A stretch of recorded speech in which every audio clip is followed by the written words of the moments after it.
Olá, amigos. Boa noite. Joinha. Firmeza. Espero que sim. Bom, estamos aqui agora para falar um pouco naquela série de filosofia para o dia, onde, de uma maneira despretensiosa, eu vou comentar alguns aspectos que eu acho importantes para o nosso cotidiano.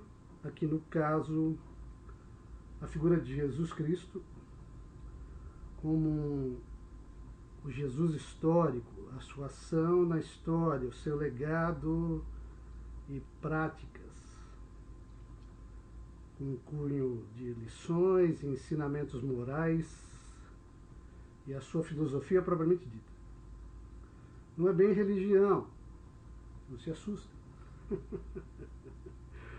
Mas como professor de história, olhar o Jesus por um viés histórico, tentar entender o contexto no qual ele viveu e por que nós falamos dele ainda hoje.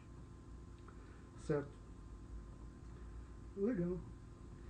Espero que vocês aproveitem bem, da mesma forma que me dá satisfação em poder falar. Bom, mas antes, como todo professor, não é mesmo? Às vezes em cada aula eu preciso, de uma maneira amena, como curiosidade, apenas fazer uma pergunta. Só uma. Umazinha só. Não tem nota nem nada, só uma pergunta. Uma pergunta inocente. Bom, a pergunta é essa. Qual é esse personagem da história? Viveu nos anos 30, da nossa era. Passeava pelo Império Romano. Lembre-se, o Império Romano era grande. Mas ali no Oriente, na Judéia, era um mestre, um filósofo. Tinha seguidores. Os seus seguidores, por seu turno, o chamavam de sagrado, ou divino, ou mestre. Dizem que ele multiplicou pães, ressuscitou pessoas, curou doentes, que era divino. Tá bom. Quem era esse sujeito na nossa história? Vou esperar um pouco. Opa, já sabem? Que bom! Sabia que vocês sabiam. Pode responder. Ah, é para eu falar? Não tem problema nenhum. A resposta é, de novo, né? Um sujeito viveu há muito tempo atrás, mais de 2000 anos, lá pela Judéia, o Império Romano, era um mestre, um Messias divino que fez milagres. A resposta é Apolônio de Tiana. Como, professor? Quem? Não entendi. Ah, desculpe, eu vou falar de novo. Apolônio de Tiana. O Apolônio é o nome, Tiana é o lugar. Tiana, uma cidade lá na Judéia. Império Romano. Pô, cara. Claro que tem uma outra resposta. Claro que, mais apropriadamente, a resposta é Jesus Cristo, Jesus de Nazaré. Mas espere, o que tem a Polônia a ver com isso? Esse é o X de todo o meu comentário por hora. Qual é a minha intenção? É tentar refletir sobre isso. Porque hoje, 2000 e tantos anos passados, aqui no Brasil, ou na Europa e na América do Norte, a gente, de uma maneira ou de outra, segue os ensinamentos de Jesus, como filosofia, ou como religião, ou como moral. E não segue outros conterrâneos dele. O que o diferenciou? Isso é uma pergunta filosófica. Isso é uma pergunta de cunho histórico profundo. Ah, pois é, né? Eu vou tentar dar algumas respostas.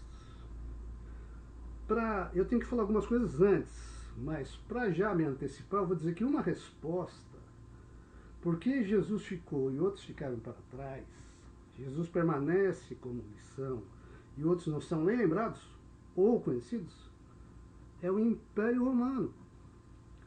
Sim, a ação do imperador Constantino no ano 300 que oficializa o culto ao cristianismo como religião oficial de Roma, e aí se propaga por uma amplidão muito maior do que a Judéia os ensinamentos de Jesus.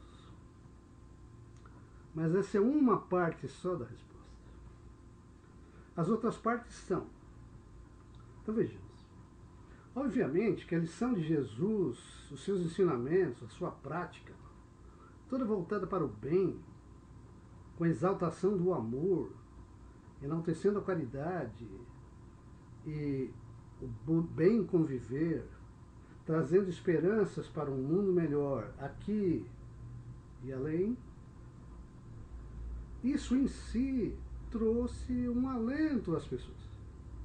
A gente acredita, aqueles que o seguem, evidentemente, acreditam que isso é verdadeiro, que isso é um consolo. Como eu disse, um alento, uma inspiração para o dia a dia. Mas aí que tá, rapaz. Aí volta lá no Apolônio, lembrou dele, eu não esqueci. O Apolônio falava a mesma coisa. Sabe qual era o discurso do Apolônio? O mesmo. Caridade, amor, messianismo, ação, bem. Sim. Porque Jesus fica como uma figura histórica e Apolônio, alguns nem sabem quem é. Mas, professor, mas espera aí, é de fato o Apolônio. Dá outro exemplo aí. Um exemplo bem próximo de Jesus é João Batista, um essênio que batizava na água, que dizia para a gente se exortar ao arrependimento, batizado pela água, para se renovar, que era um precursor de Jesus. Alguns seguem João Batista, ou os batistas, evidentemente, mas a maioria segue Jesus e não João. Percebe a diferença? O discurso dos dois é o mesmo, com uma diferença. João se dizia o precursor e Jesus aquele que daria um encaminhamento naquilo que João tinha começado. Se é difícil de entender assim, pensa assim, ó. No Egito, nessa mesma época, 2000 anos atrás, tinha os seus deuses, deuses pagãos. Ísis, Osíris, Anubis, o deus da morte, o deus da fertilidade, o deus da vida. Por que eles não ficaram? Ah, porque eles são do Egito. Pô, peraí, Jesus era da Judéia. Tinha o próprio imperador romano que se autodenominava Deus. E olha, a projeção do Império Romano com Calígula, Nero, Júlio César, aqueles imperadores todos, era enorme. E não ficou. Nem entre os romanos. Então essa é uma coisa complicada. Não dá para você olhar a história, olha o que eu vou dizer, isso é importante, com o viés e a visão de hoje. Isso se chama anacronismo, comparar tempos com visões iguais. Ou melhor, tempos diferentes, obviamente, com visões iguais. Ou, já sabendo o que aconteceu, imaginar uma resolução lá atrás, sem pensar na maneira como as pessoas viviam. Vou dar um exemplo. Em 1939, a Alemanha se prepara para entrar na guerra. Aí você vem e fala assim, ó, olha, os Estados Unidos fatalmente vão ganhar essa guerra, porque eles têm armas melhores. Sim, eles tinham, eles entraram, eles modificaram para não ir na guerra, mas isso você não pode falar lá em 1939, porque inclusive nem começou a guerra. E a Alemanha, pasmem, era uma força naquela época. A França, por exemplo, muita gente achou bom a evolução que a Alemanha teve, superando crises, coisas que os franceses não tiveram. Então não dá para dizer isso. Hoje a gente sabe a verdade. Naquela época você nem imaginava. Os Estados Unidos nem tinham entrado na guerra, entrariam só depois de Pearl Harbor, alguns anos depois. Então tem que olhar os fatos naquela época. O que era aquela época então o cristianismo? Com Jesus era só um grupo de pessoas, ele e 12 seguidores, que ia andando pela Judéia, caminhando, alerdeando as suas mensagens, falando, incitando o povo ao bem, a seguir os desígnios de Deus e cooperar, conviver com o amor. Em suma, é isso. Não existia religião, não existia sequer o cristianismo, existiam os seguidores do caminho, assim chamados, né? Caminho de Jesus, eu sou o caminho, a verdade e a vida. O termo cristão, quem vai dar é Lucas. Então, nessa hora, os seguidores de Jesus, os seguidores de caminho, ou os cristãos, eram poucos, que não tinham influência política quase nenhuma e religiosa muito pequena. Depois é que a coisa se propaga. Mas como o cristianismo aumenta, avança, se evolui e se propaga? Diferentemente de Apolônio, por exemplo, Apolônio era tudo isso, mas ele é elitista. Não era qualquer um que ele aceitava como seguidor. Em geral eram homens. Em geral eram homens ricos. Apolônio era da elite. Já Jesus tinha um cunho universal. Ele aceitava os pobres, os oprimidos, aos quais ele disse que veio para resgatar. Ele aceitava qualquer tipo de interferência. Ele almoçava com os poderosos e depois dormia com os pobres. Nesse universalismo, ele aceitou e acatou muito bem as mulheres, que, olha, se hoje tem preconceito e machismo, imagine naquela época. Algumas mulheres, inclusive, na passagem de Jesus, são fundamentais. A própria mãe dele, Maria, as irmãs de Jesus, Maria e Marta, Maria Madalena, a pecadora, Joana de Cusa. Então, esse culto universal, essa aceitação dos pobres, essa doutrina voltada a acolher todos, deu um outro aspecto à doutrina de Jesus. Ampliou seus ensinamentos, ele aceitava todos e falava para todos. E nessa hora entra um fator importante, que é toda a ação do apóstolo Paulo. Sim, o apóstolo Paulo. Primeiro Saulo de Tarso, depois Paulo de Tarso, convertido.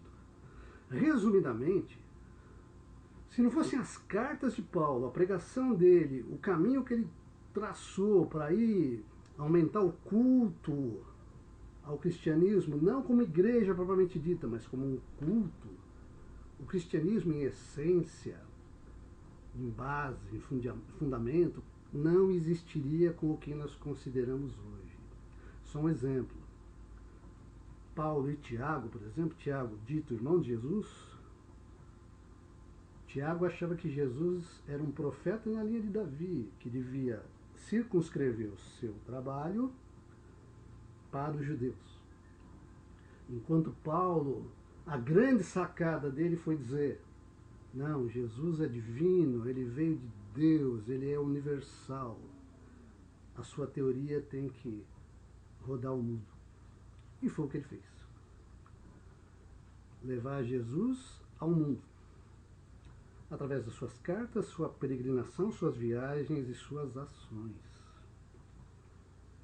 Eu acho que, na minha crença, a ação de Paulo é a mais correta. Mas, por exemplo, tem Tiago, que acha que Jesus deveria ser um profeta judeu. Mas há outras visões. Judas Iscariotes. O Evangelho segundo Judas. Judas é um zelote da linhagem ou dos amigos de Barrabás. Ele era um sicário que queria a libertação do povo judeu de Roma. Judas queria o poder.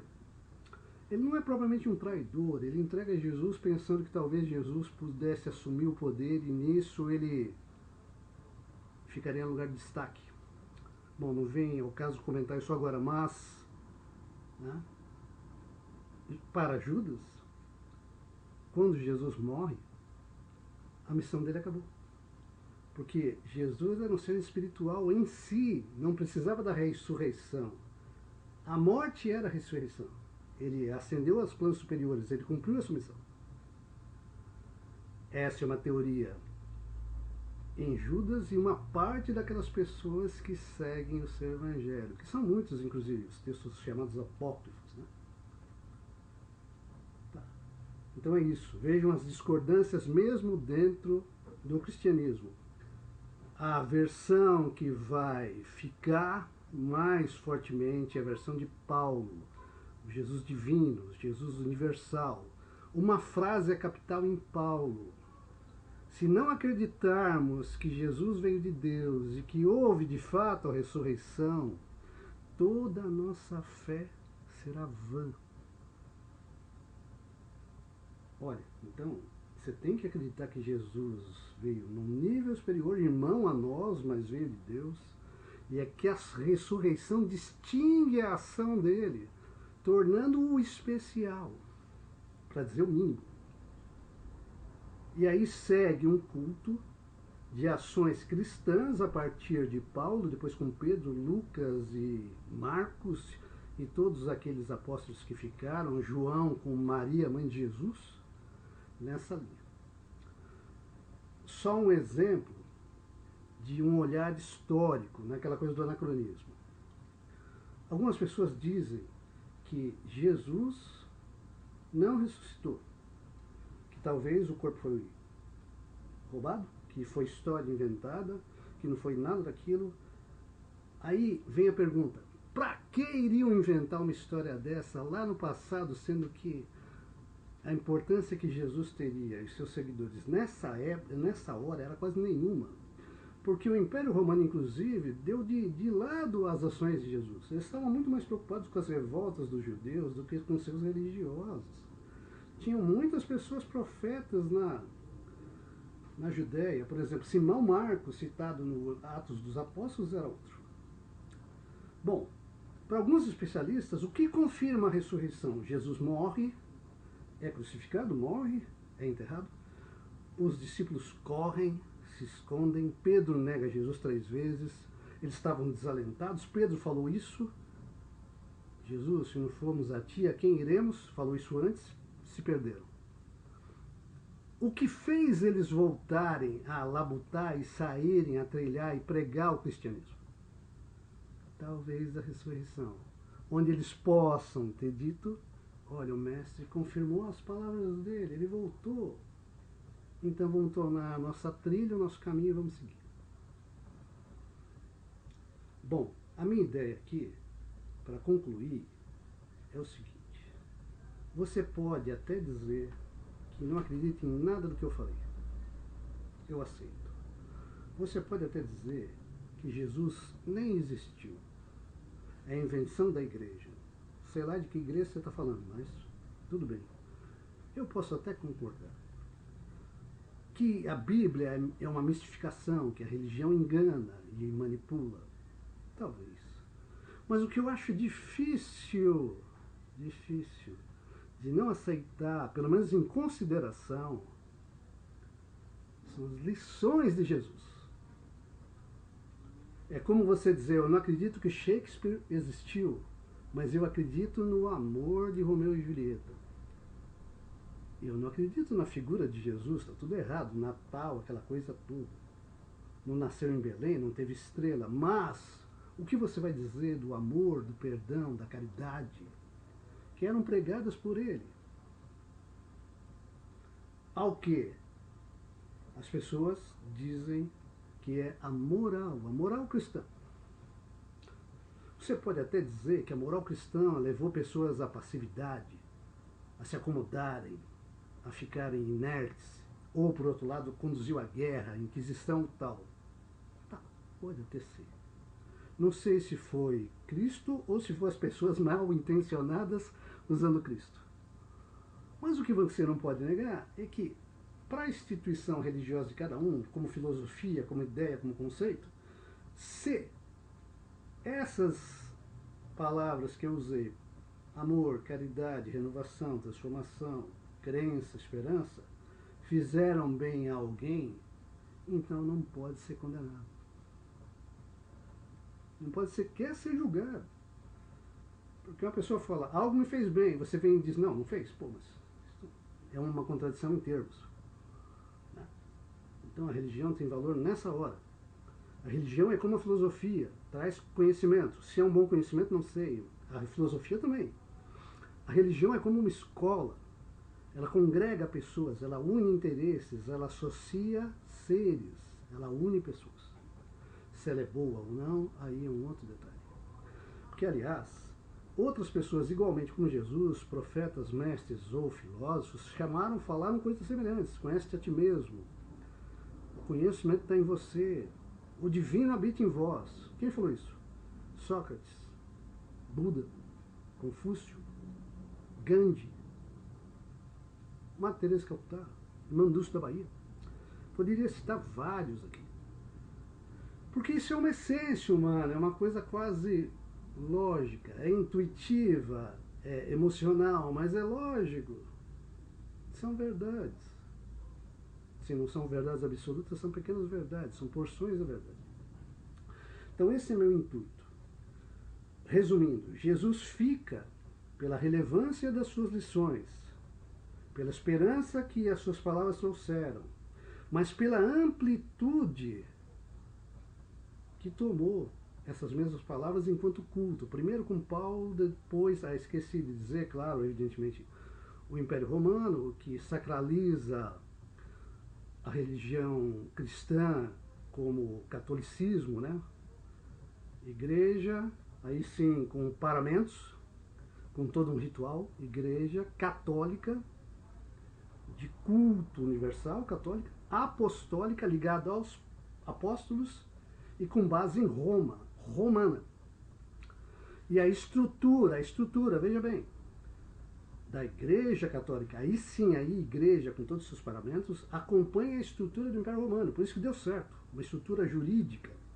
Um só exemplo, no Império Romano, o imperador e um séquito embaixo como uma pirâmide de poder e relevância. O catolicismo também, o Papa e os bispos cardeais e um séquito embaixo como relevância. Isso propaga o cristianismo e traz ele até os dias de hoje. Claro que não vamos desprezar toda uma série de religiões, ou cultos, ou filosofias que existem no Oriente, na Ásia, na Índia. Mas eu me refiro aqui ao aspecto plural do cristianismo. Então, o cristianismo, para mim, evidentemente, para alguns especialistas, fica nesse contexto, dada essa amplitude. A esperança, a pluralidade, a função apostólica dos primeiros seguidores de Jesus, como Paulo, Lucas, Marcos, Pedro, e depois o Império Romano. Religiões ficaram para trás, cultos pagãos ficaram para trás e Jesus segue. Evidentemente que tudo vai se intercalando com outras ações. O cristianismo se intercala com cultos pagãos, na Idade Média com ações da agricultura, com o campo. Depois veio Lutero, um grande aprofundador das lições religiosas, quando propagou o ensino e a leitura da Bíblia para todo mundo. É um reformador realmente. Os calvinistas, e assim por diante, até os dias atuais. Jesus tem força porque ele bate com as suas palavras no nosso coração e amplia a esperança na nossa alma. E tem toda essa força devido a anos e anos de uma sequência de fatos que torna a doutrina dele especial, sem desmerecer nenhuma outra. Para concluir, existem exemplos os mais variados na Bíblia da ação de Jesus em caridade, em amor, em perdão. Jesus, eu acho que escutava muito bem a todos e depois dava o seu parecer Ele não renegava ninguém, ao contrário, ele considerava todo mundo, ele ouvia, depois falava e dava exemplos, exemplos positivos, exemplos para o bem, exemplos de construção. Você pode até criticar, mas em teoria são exemplos bons. Eu queria citar alguns só para fechar no seguinte aspecto. Naquele mesmo intento, você pode até não considerar como se fosse uma história verdadeira, de fato, com uma realidade específica. Mas considere a moral, a lição, o ensinamento que está implícito no que eu vou falar agora. Eu sou kardecista, eu sou espírita. Algumas dessas lições eu li na Bíblia e outras eu li em Humberto de Campos ou em relatos de Allan Kardec. O que importa para mim não é a fonte, sim, importa muito, mas o que importa mais é o exemplo. Então, primeiro é o seguinte: vinha Jesus pelo caminho, seguindo atrás dos apóstolos. Aí, no meio do caminho, eles veem um lobo morto. Ao que, numa atitude completamente humana, todos os apóstolos começaram a criticar. Veja o aspecto, sinta o cheiro, olha que aparência, que mal-estar.